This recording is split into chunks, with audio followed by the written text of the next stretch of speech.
Genesis Kapitulo 49. At tinawag ni Jacob ang kanyang mga anak, at sinabi, magpipisan kayo, upang maisaysay ko sa inyo ang mangyayari sa inyo sa mga huling araw. Magpipisan kayo at kayo'y makinig, kayong mga anak ni Jacob. At inyong pakinggan si Israel na inyong ama.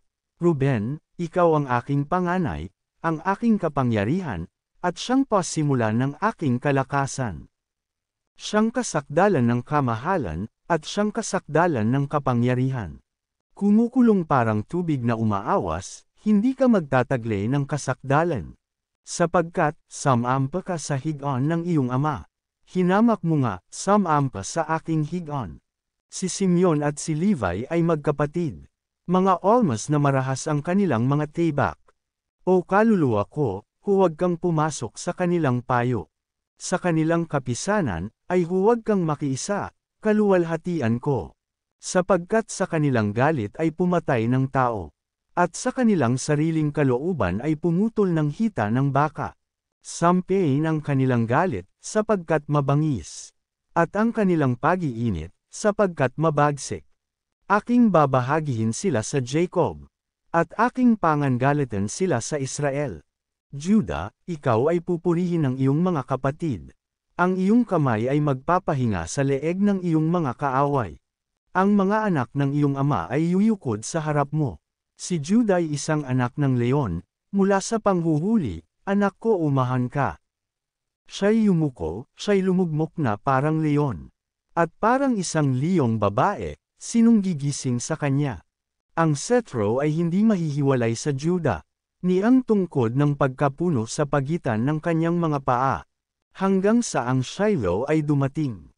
At sa kanya tatalima ang mga bansa, na itatali ang kanyang batang asno sa puno ng ubas, at ang guya ng kanyang asno sa puno ng piling ubas. Nilaban niya ang kanyang suot sa alak, at ang kanyang damit sa katas ng ubas. Ang kanyang mga mata ay mamumula sa alak. At ang kanyang mga ngipin ay mamumuti sa gatas. Si Zabulon ay tatahan sa daungan ng dagat. At siya'y magiging daungan ng mga sasakyan. At ang kanyang hangganan ay magiging hanggang Sidon. Si Issachar ay isang malakas na asno, na lumulugmok sa gitna ng mga tupahan. At nakakita siya ng dakong pahingahang mabuti. At ng lupang kaaya-aya. At kanyang iniyukod ang kanyang balikat upang pamasan. At naging aliping mga atag, si Dan ay hahatol sa kanyang bayan. Gaya ng isa sa angkan ni Israel. Si Dan ay magiging ahas sa daan. At ulupong sa landas, na nangangagat ng mga sakong ng kabayo. Na anupat nahuhulog sa likuran ang sakay ni Yaon. Aking hinintay ang iyong pagliligtas. O Panginoon, si Gad ay hahabulin ng isang pulutong. Ngunit siya ang hahabol sa kanila. Hinggil kay Azer, ay lulusog ang tinapay niya. At gagawa ng masasarap na pagkain.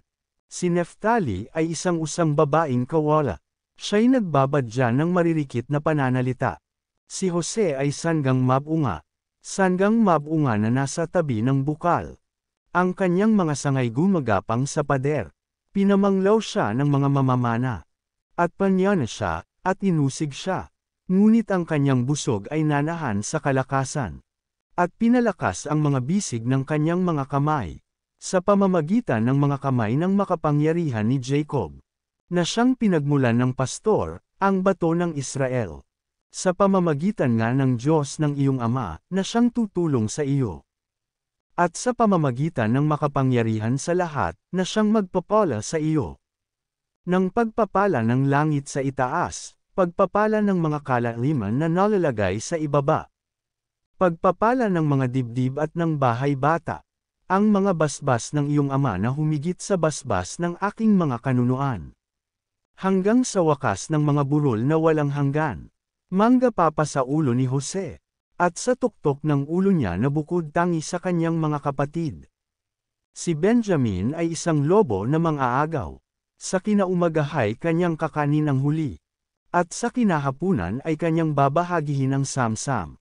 Ang lahat ng ito ang 12 angkan ng Israel, at ito ang sinalita ng ama nila sa kanila, at sila'y binasbasan, bawat isa'y binasbasan ng ayon sa basbas sa kanikanya.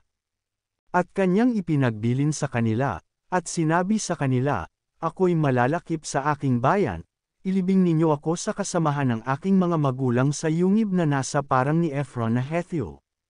Sa yungib na nasa parang ng Machpela, na nasa tapat ng Mamre, sa lupain ng Canaan, na binili ni Abraham, nakalakip ng parang kay Ephron na Hethyo, na pinakaaring libingan. Na doon nila inilibing si Abraham at si Sarah na kanyang asawa, na doon nila inilibing si Isaac at si Rebekah na kanyang asawa, at doon ko inilibing si Leah. Sa parang at sa yungib na nandoon na binili sa mga anak ni Heth. At nang matapos si Jacob na makapagbilin sa kanyang mga anak, ay kanyang itinaas at itinikom ang kanyang mga paa sa higaan, at nalagot ang hininga, at nalakip sa kanyang bayan.